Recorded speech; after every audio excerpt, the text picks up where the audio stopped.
Welcome back to the channel, friends. Today's journey takes us from India to the beautiful country of Nepal. My trip began with a flight from Delhi to Gorakhpur, and from there I booked a cab for the entire road journey into Nepal, covering the stunning destinations of Kathmandu and Pokhara. Please note that if you are traveling from India to Nepal by road, a passport or visa is not required. Indian citizens can usually cross the border using a valid voter ID card, and in some cases an Aadhaar card may also be accepted. However, if you decide to fly from India to Kathmandu to reduce your travel time, carrying a valid passport is mandatory, as it will be checked and stamped at the immigration counter at the airport. There are several border entry points to travel from India to Nepal, such as Sonauli, Rexall, Banbasha, and Thuthibari. You can choose any of these depending on which one is closest to you and your travel preference. Usually there is no formal exit immigration for Indians traveling by road at Indian border gate. Indian security personnel may ask for ID proof and basic questions. Most private vehicles simply pass through after a quick check. However, after crossing the Indian gate, do not drive away immediately. You must complete customs formalities for your vehicle near the Nepal Customs Office located near the border. If you are an Indian traveling to Nepal using your own or private vehicle, you need to carry both personal ID documents and vehicle papers. At the border, Nepal Customs will verify these documents and issue a vehicle entry permit called Bhansar, which allows your Indian vehicle to enter Nepal. Fee usually varies between Nepal rupees 100 to 500 per day depending on vehicle type. Please note payment is made in Nepali currency at the customs counter, so ensure to convert some Indian rupees to Nepali rupees near the border. Additionally, it's advisable to purchase a Nepal SIM card near the border and activate a plan based on the number of days you plan to stay in the country. Most plans offer decent talk time and data coverage, which should be sufficient for the duration of your stay in Nepal. You must carry the original documents of the vehicle, which are vehicle registration certificate, valid driving license, vehicle insurance and pollution under control certificate. Generally, the Sonauli border is the main entry point into Nepal and experiences heavy traffic from trucks and buses heading toward Kathmandu and Pokhara, which can sometimes slow down the process. For a smoother and hassle-free entry, it is often better to use the Thuthibari border, as it is comparatively less crowded. This usually means quicker Bhansar processing and less time spent in security checks. For these reasons, I also chose the Thuthibari entry point to cross into Nepal.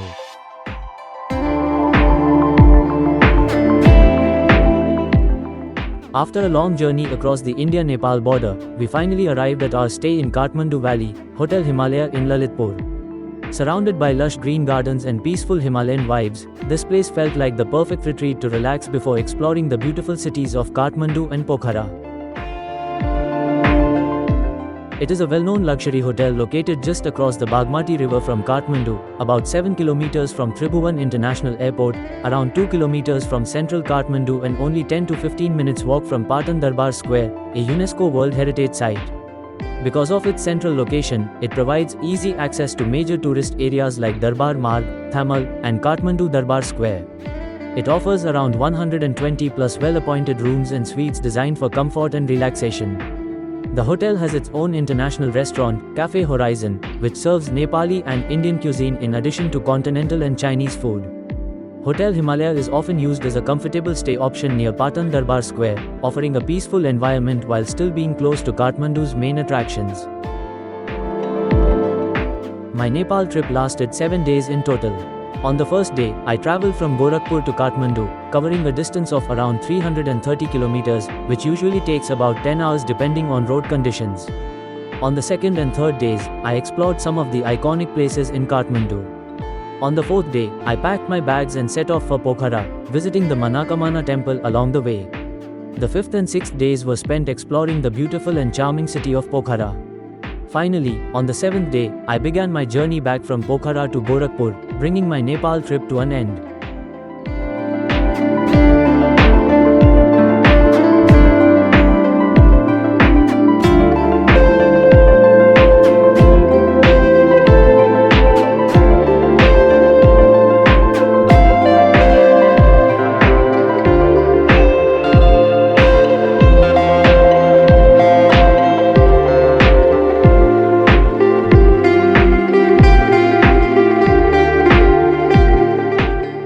On our first day in Kathmandu, we began our journey by visiting the famous Pashupatinath Temple, situated on the banks of Bagmati River on the eastern outskirts of the city.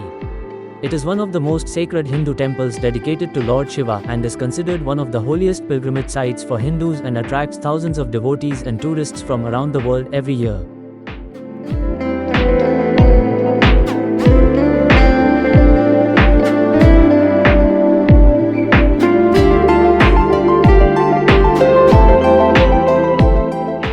The temple is believed to date back to around 400 AD, although the present structure was built later and renovated several times. Lord Shiva is worshipped here in the form of Pashupati, meaning Lord of all living beings.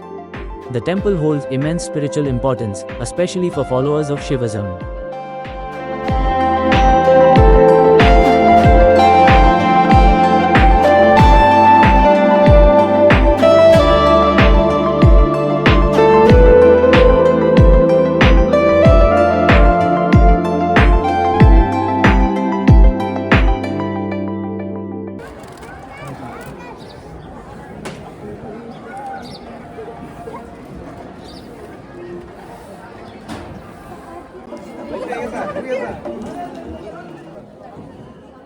The main temple is built in traditional Nepali pagoda-style architecture with a two-tiered golden roof, silver-plated doors, intricate wooden carvings, and inside the sanctum is a four-faced Shiva Lingam, representing different aspects of Lord Shiva.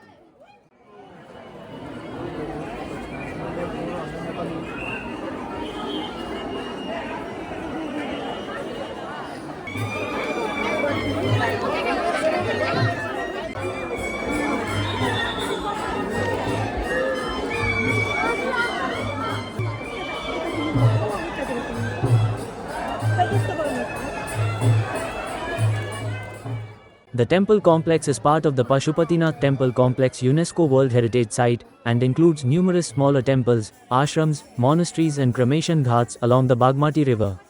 The cremation ghats are considered extremely sacred, and many Hindus wish for their last rites to be performed here, similar to the significance of Varanasi in India. One of the most mesmerizing experiences at Pashupatinath is the evening Bagmati River Aarti, where priests perform rituals with lamps, chants, and devotional music.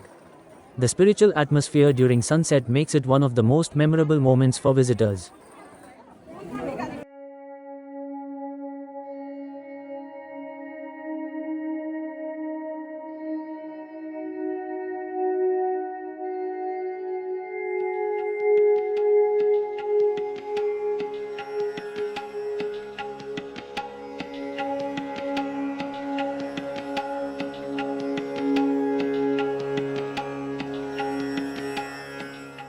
Only Hindus are allowed inside the main temple sanctum, but others can view the temple from the opposite bank of the Bagmati River. The temple is especially crowded during Mahashivaratri, when thousands of devotees gather to worship Lord Shiva. Pashupatinath is not just a temple but a powerful spiritual and cultural center of Nepal, offering visitors a glimpse into centuries-old Hindu traditions, rituals, and the deep connection between life, death, and spirituality.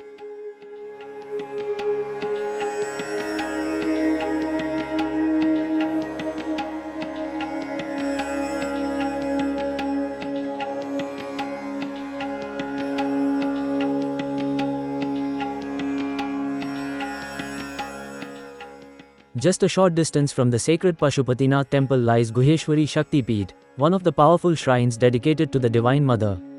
Guhyeshwari is considered a sacred Shakti Peeth, a place where secret or hidden parts of goddess Sati are believed to have fallen according to Hindu mythology, which is why the temple is called Guhyeshwari. Because of this belief, the shrine holds deep spiritual importance for devotees of Shakti. The sanctum contains a sacred pit or yoni-shaped shrine covered with a silver plate, representing the divine feminine energy rather than a traditional idol. The temple is closely associated with Lord Shiva worship at Pashupatinath.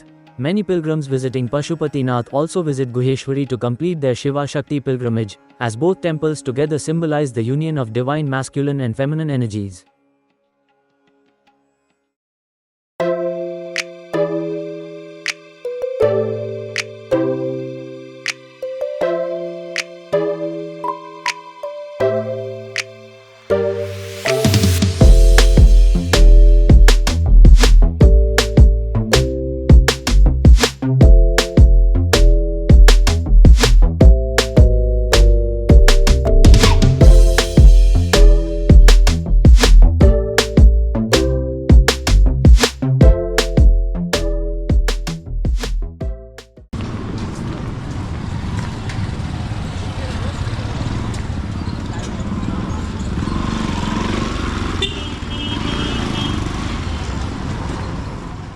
Located in the heart of Kathmandu, the historic Kathmandu DurbarSquare is one of the most iconic cultural landmarks of Nepal.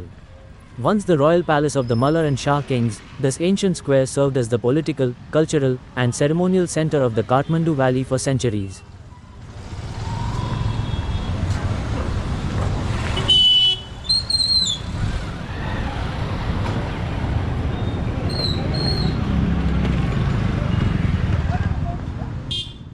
Surrounded by beautifully carved temples, courtyards, and palaces, the square showcases the incredible craftsmanship of traditional Nawari architecture. At the center of the complex stands the historic Hanuman Dhokha Palace, which was once the royal residence of Nepal's kings.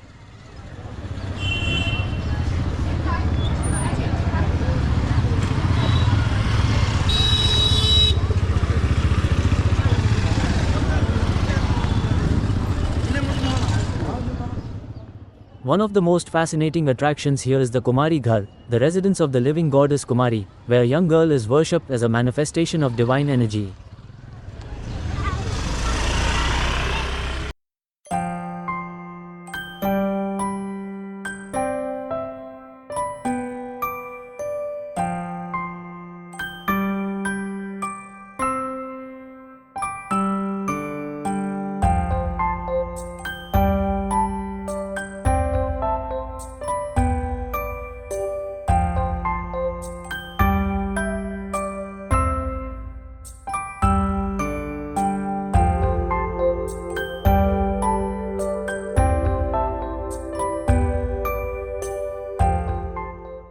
Recognized as a Kathmandu Valley UNESCO World Heritage Site, the square is not just a tourist destination but a living museum where history, religion, and culture come together.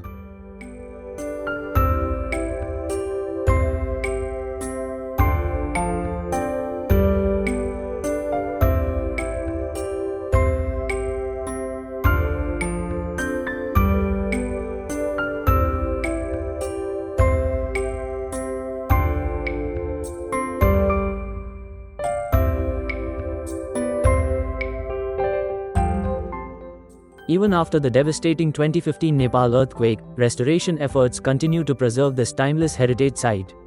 Today, Kathmandu DurbarSquare remains a vibrant place where locals, pilgrims, and travelers gather to experience the rich traditions and architectural beauty of Nepal.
Right in the middle of the historic Kathmandu DurbarSquare, we discovered a hidden gem, Temple Palace Cafe.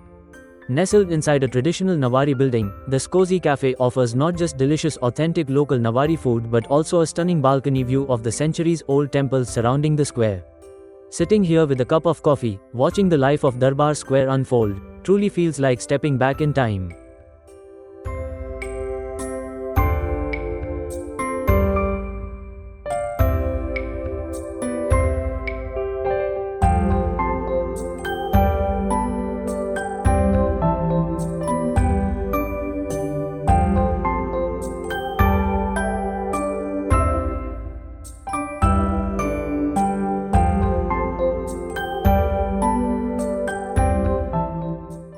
Walking through Kathmandu Durbar Square feels like stepping back in time, where every temple, courtyard, and carved wooden window tells a story of Nepal's royal past and timeless culture.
After exploring some of the iconic places in Kathmandu, it's time to wrap up day 1 of my journey here. Now I'm heading back to the hotel to get some rest and recharge for day 2 in Kathmandu. So stay tuned for the next video.